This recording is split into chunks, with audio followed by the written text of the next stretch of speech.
안녕하세요, 백수유부남입니다. 정말 오랜만에 인사드립니다. 당첨이 되길 기원합니다. 1년간 식품 생산 공장에서 계약직으로 근무를 하다가 지금은 퇴사를 하게 되었는데요. 채널의 취지랑 맞지 않아서 유튜브를 잠시 쉬게 되었습니다. 생산직으로 근무하면서 이것저것 많이 가치관의 변화도 있었고, 계약직으로 근무한다는 것 자체가 안정적이지 못해서 그런지 좀 불안감이 많이 들더라고요. 첫 번째 변화는 건강에 대한 우선순위입니다. 그전에는 돈이 제일 우선순위였는데 제가 근무를 하면서 같이 일하던 동료분께서 암에 걸리셨어요. 나이대가 저랑 똑같아서 사실 남일 같지가 않더라고요. 아이도 있고 회사에서 인정도 받고 그리고 회사에서 계속 근무하면서 돈을 벌어야 되는 상황인데도 불구하고 한창 나이대 암에 걸린 걸 보고 돈이 중요한 게 아니구나라는 생각이 정말 뼈저리게 들더라고요. 그래서 그런지 이게 직장 생활을 하면서도 건강 관리를 최우선적으로 해야 되겠다는 생각이 들더라고요. 움직이는 컨베이어 벨트를 응시하면서 계속 선별 작업을 해야 되다 보니 허리와 목이 문제가 생기더라고요. 10시간 근무에 1시간 점심시간 외에는 휴식 시간이 별도로 제공되지 않아서 이에 대한 불만도 좀 컸고 이것 때문에 좀 사실 이직을 하고 싶었던 계기가 되기도 했습니다. 근무를 하면서도 틈틈이 공인중개사 공부를 했는데요. 그래도 영업을 했고 노후까지 할 수 있는 직업이 무엇일까 생각해 보니까 딱 그것만 한 게 없더라고요. 그 외에도 생산직으로의 재취업이나 목공이나 미장 또는 도배까지 기술직을 해보고 싶은 생각이 있어서 이번에는 모든 가능성을 열어보고 알아볼 생각입니다. 이날은 김하성을 보러 고척돔에 갔는데요. 아내 덕에 메이저리거의 플레이도 직접 볼 수 있었고 돔 경기장에서 직관도 처음이어서 정말 신기했습니다. 이날은 김하성 팀과 국대팀의 친선 경기여서 저희는 5회까지만 보고 귀가했습니다. 아까 말씀드린 계기로 인해서 건강관리를 최우선적으로 했는데요. 쉬는 날에는 수락산에 올라가서 등산도 하고 이런 식으로 체력관리를 했어요. 근무하면서 허리를 몇 번 삐었더니 습관적으로 허리가 삐기 시작하더라고요. 허리 강화도 할 겸 등산을 했는데 이날따라 미세먼지가 없어서인지 시야가 정말 좋더라고요. 최근에는 주말마다 난임병원에 방문하고 있어요. 저희가 나이가 있어서인지 모르겠지만 자연 임신이 썩 잘 되진 않더라고요. 그래서 24년도에 저의 목표는 건강, 임신, 그리고 재취업으로 세웠습니다. 향후 남은 기간 동안에는 소소한 퇴직금과 저축해놓은 금액으로 자기개발도 하면서 유튜브도 본격적으로 한번 해보려고 합니다. 많은 시청 부탁드리겠습니다. 이날은 미리 여름 휴가를 다녀왔는데요. 아내와 함께 답답했던 마음을 좀 풀고 왔습니다. 숙소는 라마다 호텔로 다녀왔는데요. 1박에 83,000원대 좀 저렴하게 다녀온 편이어서 만족스러웠고요. 숙소 근처에 바로 수산시장이 있어서 회를 바로 먹을 수도 있고 싸울 수도 있고 그리고 근처에 낚시를 할 수 있는 포인트도 있어서 그 점은 참 좋은 것 같습니다.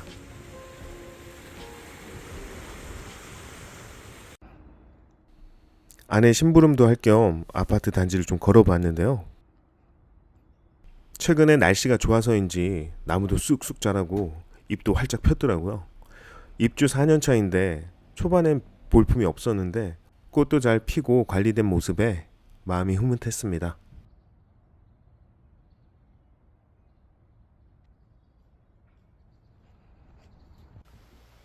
오늘은 수락산으로 왔는데요. 하이킹을 간단하게 해보려고 왔습니다.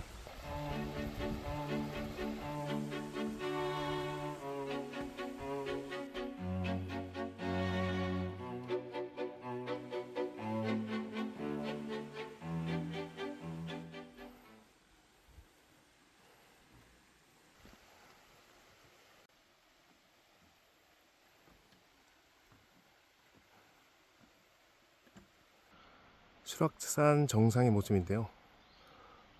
정말 멋있네요. 저희 끝까지 한번 올라가 보도록 하겠습니다. 지금부터 2.3km 올라가 보겠습니다. 시작부터 정말 만만치가 않더라고요. 생수병 달랑 하나 들고 올라가기 시작했습니다. 회사 퇴사에 관한 썰을 하나 풀자면, 제가 같이 근무하던 부서의 대리랑 제가 좀 트러블이 있었거든요. 연차 관련된 건데 사실 연차를 쓰면 안 되는 날에 써서 죄송하다 사과하고 안 가겠다고 말씀드렸는데, 그거에 대해서 굉장히 감정적으로 대하시더라고요.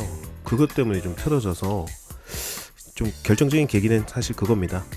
근무 장소가 다르다 보니까 그래도 시간을 보내는 곳이 분리되어 있어서 그거에 대해서 근무하는데 좀 불편함은 그나마 좀 없었어요. 회사에서는 1년 계약직을 하다가 추가로 1년 또 계약 연장을 하고, 그 이후에 근무 평가가 좋은 사람에 대해서만 3년 차에 정직원을 채용하는 형식으로 고용을 하더라고요. 여느 회사와 다 똑같겠지만 그 해당 팀장한테 잘 보여서 그 부분에 대해 인정을 받아야지 정직원이 되고 근무 연장도 해주고 그런 형태다 보니까, 저 같은 경우는 일단 대리랑 트러블이 있었기 때문에 계약을 연장을 하지 못하고 퇴사를 하게 됐어요. 회사마다 다르겠지만 휴게 시간 외에 일하다가 2시간마다 10분이라든지 휴식 시간을 주는데, 이 회사 같은 경우는 아예 없더라고요.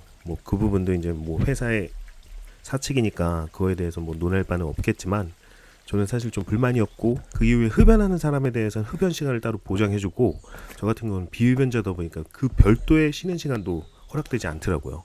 화장실 같은 경우도 라인이 계속 돌아가다 보니까 저로 인해서 라인이 멈추는 상황이 발생되는 부분 때문에, 제가 신입이다 보니까 그 부분도 좀 솔직히 말씀드리기도 불편하고, 화장실을 계속 참아야 되는 상황이 발생되더라고요. 그래서 건강상에도 안 좋을 것 같아서 사실 그게 제일 걱정이었습니다. 8시 반까지 출근인데 8시까지 출근을 하고 업무적으로 지시를 하고, 그 외에 30분이라는 시간을 추가적으로 근무를 하면 생산직이니만큼 그 부분에 대해서 시간적으로 보상을 받아야 되는 게 저는 맞다고 생각을 하거든요. 근데 그런 부분이 절대 이루어지지가 않고, 그런 부분을 암묵적으로 좀 강요를 하더라고요. 회사 자체 분위기가. 저쪽이 가파른 계단이라 내려올 때는 부상 위험이 있거든요. 그래가지고 올라갈 때는 단거리니까 저쪽으로 올라간다고 쳐도, 지금 내려올 때는 너무 가파르기 때문에 사실 내려오다가 다칠 염려가 있습니다. 이게 올라간 다음에 다리 힘이 빠진 상태이기 때문에 내려올 때는 다리가 풀려서 발목 골절상을 당할 수 있기 때문에, 될 수 있으면 완만한 곳으로 내려오는 게 좋겠죠. 저분 같은 경우는 기도를 드리기 위해서 이쪽으로 내려와야지 기도가 이루어질 수 있다고 저쪽을 고집하시네요. 어느 게 맞는 건지 모르겠지만, 일단은 안전을 위해서 가파른 곳보다는 이렇게 우회해서 돌아가는 안전한 길을 선택하시는 게 도움이 될 것 같습니다.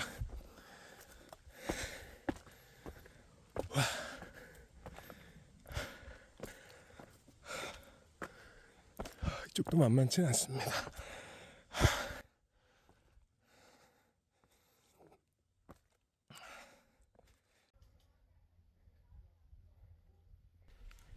그 해당 대리랑 제가 트러블이 있었다고 했잖아요. 이게 사실 결정적인 계기는 연차였는데, 제가 연차를 안 가겠다고 얘기를 하니까 대리가 감정적으로 불만 섞인 어조로 이 새끼가 진짜 짜증나게 하네 이러더라고요. 사실 저도 나이가 40이 먹었고 어느 정도 그래도 사회생활을 했는데, 이런 대우는 정말 처음이어서 정말 황당했습니다.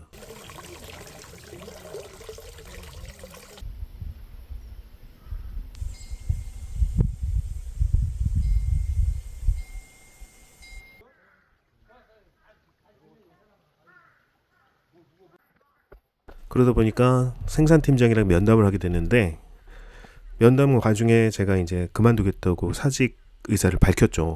근데 팀장께서는 신입사원들이 계속 그만두는데 그만두는 이유를 좀 얘기해줘야 앞으로 신입사원들이 그만두는 상황을 막을 수 있지 않겠냐라면서 저를 설득하시더라고요. 그래서 이러저러한 이야기를 말씀을 드렸습니다. 정말 크리티컬한 것들만 골라서 말씀을 드렸거든요. 그랬더니 팀장이 전 직원들 대상으로 8시 반까지만 출근해라, 더 이상 일찍 나오지 마라, 이렇게 업무 지시를 한 거죠. 다람쥐죠. 그 이후로 소속팀 최선임 여직원이랑 꼬이기 시작했습니다. 이분이 업무적으로 어필하는 부분이 일찍 출근해서 나 성실합니다 이렇게 어필하는 스타일의 직원이셨는데, 제가 그걸 딱 막아버렸다고 생각하셨는지 저에 대해서 따돌림이 시작이 되더라고요. 해당 대리도 저에 대한 따돌림이 시작됐는데, 이제 다른 직원들한테 저를 도와주지 마라, 저 친구랑 멀리 해라, 이런 식으로 해서 저를 좀 이간질을 하더라고요. 근데 알고 보니까 이 대리랑 아까 여직원이랑 불륜 관계였던 거죠. 진짜 어이가 없었던 게, 두 분 다 가정이 있고 아이도 있는 사람인데 제가 잘못 건드린 거죠. 대리랑 트러블이 생기니까 이 여자분은 자기 애인을 건드렸다고 생각하고 저를 동시에 공격하기 시작하더라고요. 정말 버티기 힘들었습니다. 그냥 퇴사할 때 깔끔하게 그만두고 제가 그런 불만사항들을 얘기하지 않고 그만뒀었다면 제가 이런 수모를 겪지 않았을 텐데, 그걸 얘기하면서 다니면서 또 퇴직금까지 생각하니까 1년을 채워야 되겠다는 생각에 굉장한 고초를 겪게 되더라고요. 그러면서 계속 명절에 물류 지원을 보내고 14일 연속으로 이런 계속 따돌림이 시작되면서 너무 버티기 힘들어서 업무 지원에 대해서도 공평하게 보내달라 이런 식으로 팀장님께 말씀도 드리고 해당 과장께도 말씀을 드리면서 그제서야 완화되기가 시작했습니다. 생산팀으로 입사를 했는데 명절에 물류 지원을 계속 14일 연속으로 보내고 이런 것들이 사실 흔한 일은 아니거든요.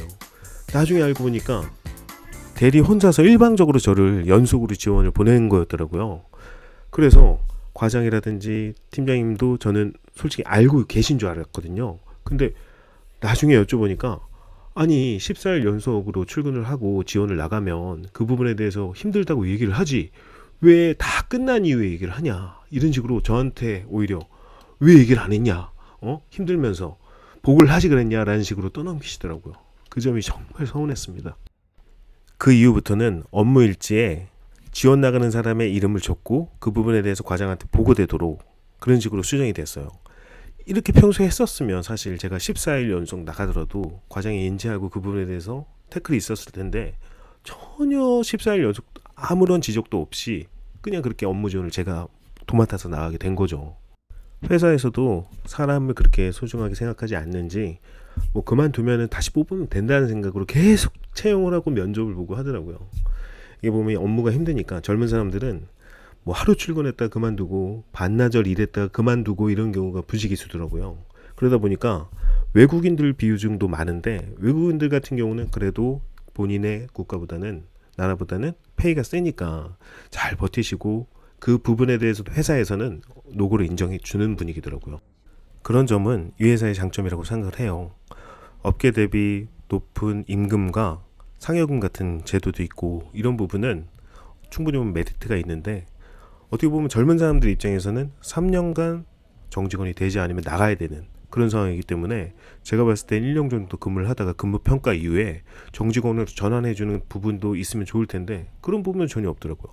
아니 회사에서 사람이 나가면 다시 채용을 하고 이런 것들이 너무 쉽기 때문에 그런 부분을 악용하는 부분이 좀 없지 않아 있는 것 같더라고요.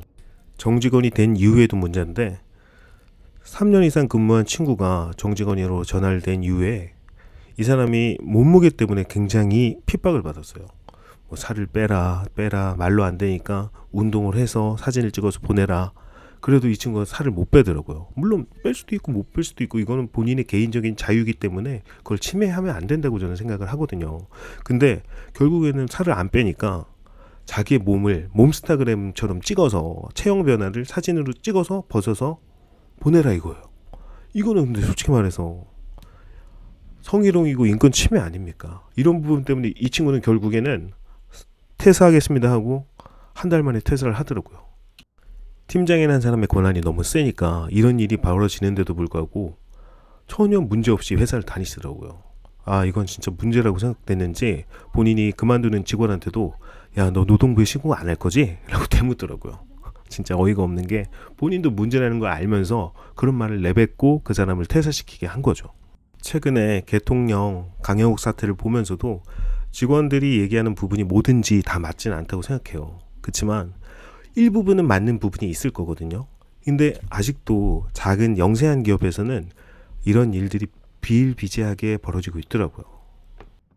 그간 회사를 다니면서 겪었던 고초와 마음의 안정을 얻기 위해서 제가 등산을 하기 시작했는데, 정상에 올라서고 나니까 진짜 모든 게 하찮구나, 내가 별거 아니구나 라는 걸 깨닫고 하산을 하기 시작했습니다. 제가 이 산을 오르기 시작한 지는 얼마 되지는 않았는데, 제가 주먹밥을 만들어서 처음 정상에 올랐을 때, 정상에 올라서 제가 그 주먹밥을 먹으면서 사실 조금 흐느껴 울었거든요. 왜냐면 너무 힘들고 그간 겪었던 고초를 생각하면 이 정상에 오르면서 그런 느낌들이, 제가 겪었던 일들이 별거 아니구나, 이렇게 힘들게 올라와서 먹는 주먹밥을 허겁지겁 먹는 나를 보면서 나는 한낱 인간에 불구하고 내가 겪었던 일들은 별게 아니구나, 내가 죽으면 아무것도 아닌 게 돼버리는구나 라는 생각이 들면서 너무 허무하더라고요. 그리고 회사를 다니면서 시험관 1차 시술을 진행을 했었고요. 결과가 실패했다는 소식을 들었을 때 정말 힘들었거든요. 물론 당사자인 아내는 더 힘들었을 거고, 그 부분을 위로해 주면서 제대로 된 위로가 되지 않았고, 그 부분 때문에 많이 좀 다투기도 했었어요. 그리고 직장까지 제가 적응을 못하고 퇴사를 하게 된 이후에 이 모든 것들을 떨쳐내기 위해서 제가 등산을 시작했거든요. 정상에서 느꼈던 감정을 다시 한번 생각하면 정말 느껴지는 게 많은 게, 정상에서 느꼈던 감정을 계속 상기시키면서 힘들 때마다 되뇌이면서 버텨내야 되겠다는 생각이 들더라고요. 정말 소중한 감정이었고, 이 감정을 잊지 않기 위해서 매 순간 노력하려고 계획 중입니다. 이외에도 회사에서 있었던 에피소드나 재밌었던 일들을 제 채널을 통해서 다시 한번 말씀을 드릴 텐데, 유부남으로서 말 못할 사정 그리고 고초에 대해서 소통하고 싶은 분들께서는 채널 구독을 해주시고 저와 소통해 주시길 부탁드립니다. 다음화는 회사 대리에 대한 뒷담화나 아내에 대한 뒷담화로 계획하고 있는데요. 더 재밌는 내용이 많으니까 구독해 주시고 다음 화를 더 기대해 주십시오. 감사합니다.